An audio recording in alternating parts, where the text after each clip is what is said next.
Now, I would like to introduce the keynote speaker for this session, Mr. Kevin Munday. We're lucky to have you from the PE Foundation and also the director of the Think Forward program, a program that aims to secure successful transitions from education into work life. A warm welcome to you, Kevin. The stage is yours. Thank you very much.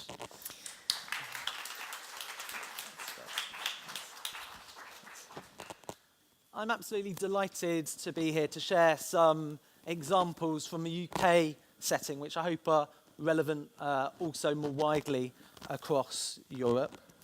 I'm particularly passionate about this issue of training for the real world because it seems that we're doing it so badly at the moment. As we heard in the introductory session from the Crown Princess, there are millions of young people across the world who at the moment are struggling to find employment and to get into that first job. Why is that so important? Well, firstly, the economic cost is huge. One study by the University of York in the north of England showed that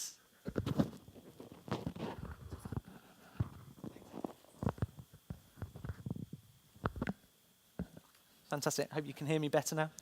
The study that I referred to from the University of York showed that the lifetime cost for one young person in the UK who was long-term unemployed was 160,000 UK pounds, and that's 1.5 million in Norwegian currency, because of the costs of the support that they then later needed, including benefits later in life. And when you multiply that up across, just a single generation, that becomes many millions of pounds. But as well as the economic cost, the social cost for young people is huge as well.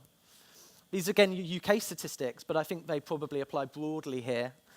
Young people who are long-term unemployed are 5 times more likely to be drawn into crime or antisocial behaviour, 6 times more likely to suffer from mental ill health sometime during their life, 7 times more likely to leave school without kind of adequate qualifications to enable them to get into employment. So the cost is huge, both financially and socially. I work for the Private Equity Foundation, which is a charitable foundation based in the UK. And we were set up about 6 years ago by the private equity industry, including firms like KKR, who are one of the sponsors of this event. And what we've sought to do is harness the power of business and use the same value chain that the private equity industry has to improve the initiatives of charities, both in the UK, but also some in other parts of Europe, particularly Germany. And over the last 6 years, we've supported 19 different initiatives, all of which have been with children and young people and concerned with their education and employment. So what I want to do in this presentation is to talk about some of the things that we've learnt along the way. And what I wanted to do is just begin with a little bit of data. And this is some data produced by the OECD. And what it shows is, with the blue bars, the rate of youth unemployment as a percentage of all unemployment back in 2001. And what it shows with the arrows is what it was in 2011. And you can see each column represents a different European country or other OECD member. And I think there's 3 things that I particularly take from those statistics. The first is that youth unemployment is not just down to the global economic downturn that we've experienced since 2008. Now, clearly that has been a factor, and in many countries it's harder now as a young person to get a job than any other time it has been for the last generation. But actually, there have always been a number of young people who've found that school-to-work transition hard. And that includes young people who've faced particular barriers to the labour market. It includes young parents, it includes young people with disabilities, both physical and learning difficulties. It includes young people leaving social care who don't live with their families, and a number of other groups of young people but have always found it hard. So when we think about solutions to youth unemployment, we need to think about both what are the universal solutions, the things that are good for all young people, but also what's the extra support that we need to provide for those young people who've got additional barriers. The second thing I take from the statistics are that there are some countries which have bucked the trend here and have actually been able to improve the proportion of young people getting into employment despite the economic downturn. And we did a study to have a little look at what were some of the lessons which came from that. And I'm not an economist, but it was usually where the demand for youth unemployment and the supply of young people were somehow mismatched. And the countries which were most successful were those which had been able to do a number of activities to control better their labour market. So it included things like making it a bit easier to do business, incentives to encourage businesses to take on more young people as apprentices, about supporting, and we've already heard about this today, supporting more young people to set up their own enterprises. And if you're interested in those things, there's a report on our website which tells you a little bit more about what we found out. I think just as interesting, and the thing that I want to focus in on, is what we learnt about the supply side, the things we can do to help young people be ready for the world of work. And largely that's about skills education, making sure that young people are well prepared for work. And there's a great presentation in the next session from McKinsey, who've done lots of work in this area, and people might be interested in hearing a bit more about that. But it's also about providing opportunities for young people to experience the world of work and to really understand while they're still in school what that's all about. I think the third thing the statistics said is, why would you want someone from the UK to come to a conference in Norway? Because we're the third column here on the right. We're the one with a big problem, and actually Norway is further down to the left-hand side. Well, the only thing I can say is, because we've got quite a large problem, it's made us think quite carefully about what some of the potential solutions are, and so they're the things that I guess I want to offer today.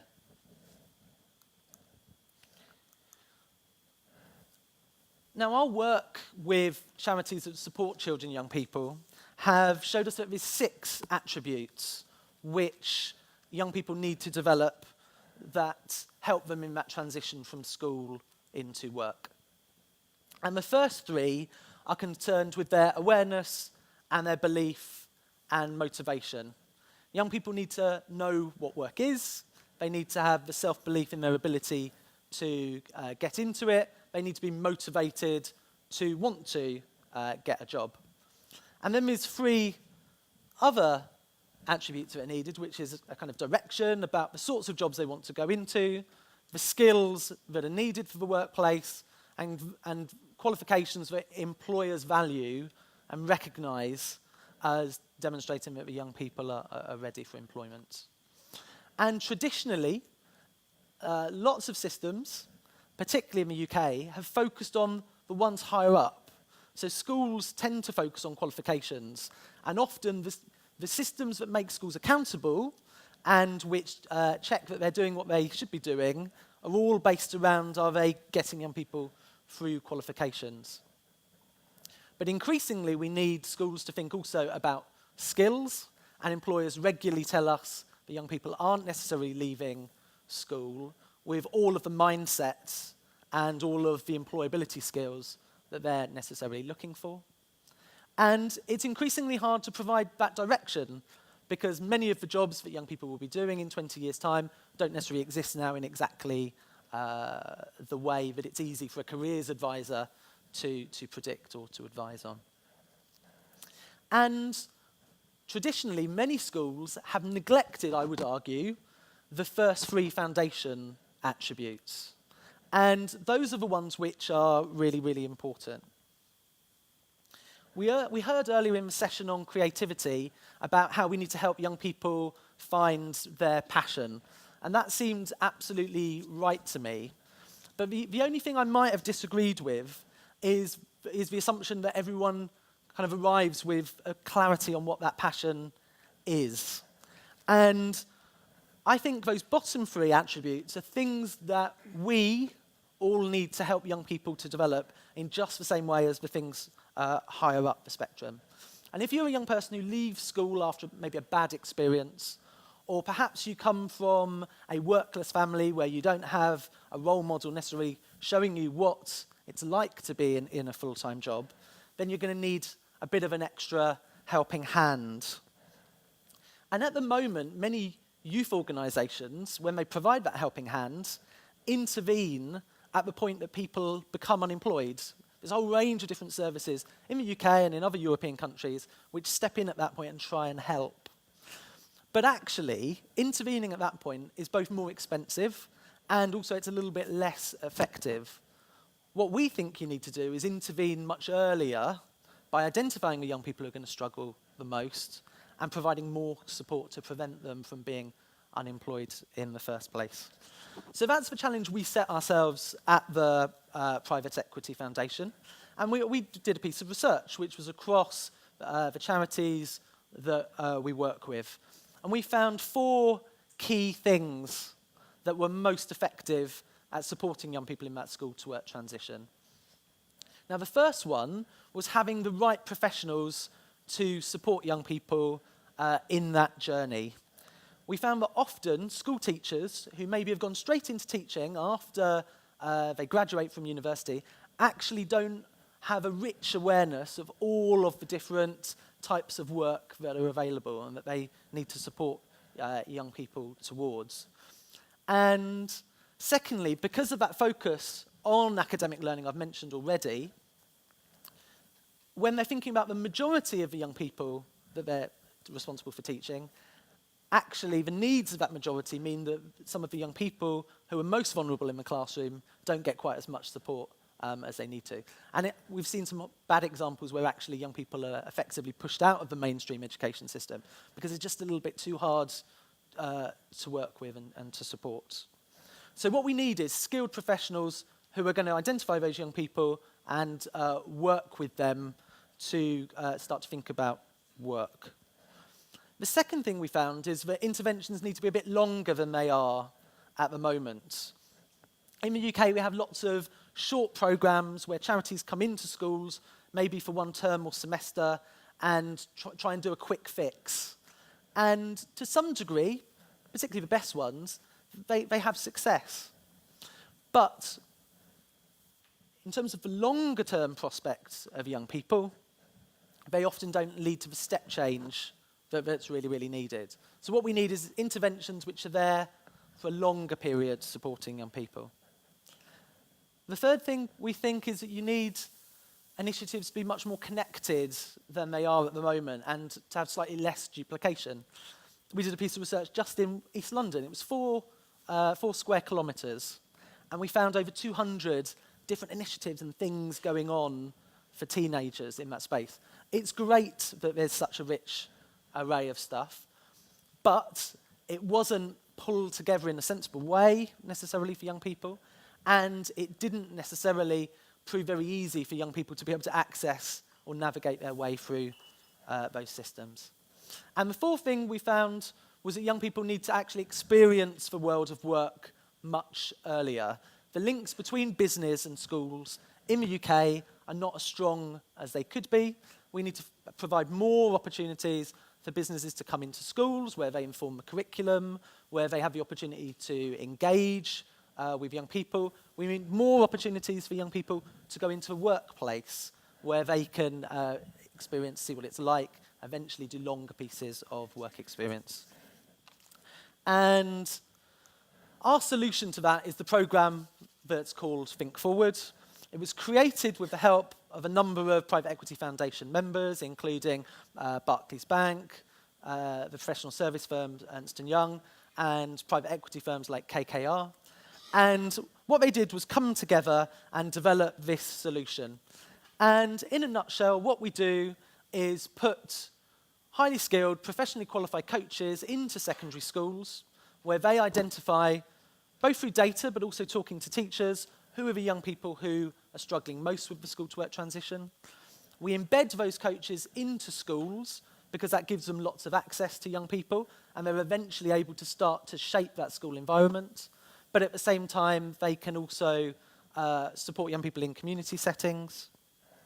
They start at age 14, when in the UK, young people are starting to make educational choices, and stick with them through to 19. So they're there for up to 5 years. Now, you hope the young people, as they approach 19, don't need quite as much support as they did at age 14, because you want to build their individual resilience and capacity to support themselves.